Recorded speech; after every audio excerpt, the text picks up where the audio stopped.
Welcome back, I'm David Ewalt. In the last year, Nintendo introduced one of the most innovative gaming systems ever, published numerous groundbreaking games, rolled out its online platform, and went from third place in the console video game wars to first. But like any good gamer, all I want to know is, what's next? Here to give us a walkthrough is George Harrison, Senior VP of Marketing for Nintendo of America. George, thanks for joining me. Thank you. So, on behalf of frustrated shoppers everywhere, why is it still so hard to get your hands on a Wii? Well, it's not so much supply as it is demand. As we've gone through this year and increased the supply periodically, we still can't seem to catch up with the demand. But it's pretty crazy. I mean, people go into their local retail spot, and those things, the shipment shows up at 9 a.m. They're sold out by like 9:15, 9:20. That's true. It takes us about 5 months from the time we decide to increase the production rate until we can actually see the benefits of that. So we were making decisions back in the summer about what we thought would be needed for this holiday, and even those, sort of aggressive expectations are being exceeded. Mm-hmm. So it's still going to be very tight. If I'm looking to get a Wii for Christmas or the holidays this year, if you see one, you should buy it. Right. Don't assume you can go back later and find one. Right. Well, there's a lot of other interesting stuff going on. There's a couple of big games rolling out. There's one next week, kind of a big franchise title, new Mario Brothers game. Yeah, Super Mario Galaxy comes on November 12th, and it's very exciting. We think it's probably the best Mario game since Super Mario 64.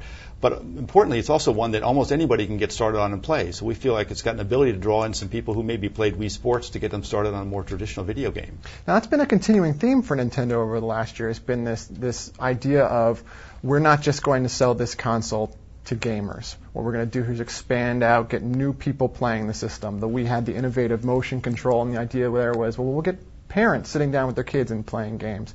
How has that played out so far? Is that happening? Well, it's actually going extremely well.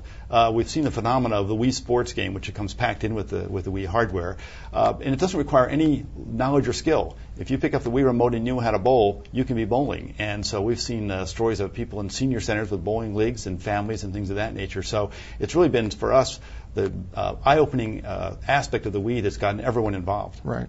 And at the same time, I think the Wii has gotten a lot of attention in the last year, but there's some innovative stuff happening to Nintendo's other products, too. The Nintendo DS has a lot of new games where it's really playing with the form of using this little handheld game. The new Zelda game, for instance, you blow in the microphone to put out a fire, and you use the stylus to trace where your boomerang's going to go. So what kind of stuff like that is next? I mean, are there going to be new ways of playing the game, new forms of input, maybe for the DS or the Wii? I mean, how are we going to take this to the next step?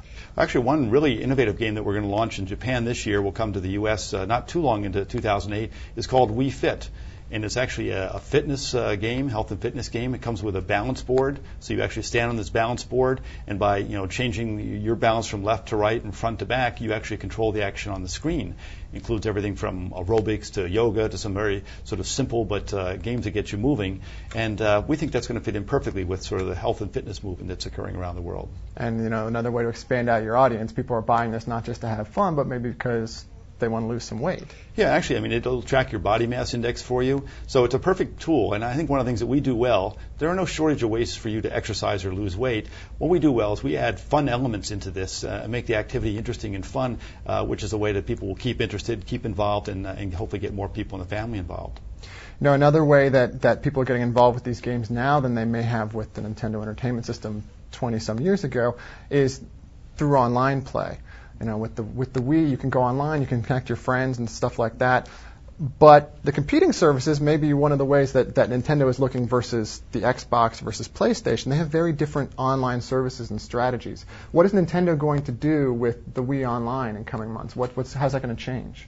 Well, probably the biggest feature of the online right now is the Virtual Console. You have the ability to go into our classic library of games and download them for Wii points, roughly $5 or $9 per game.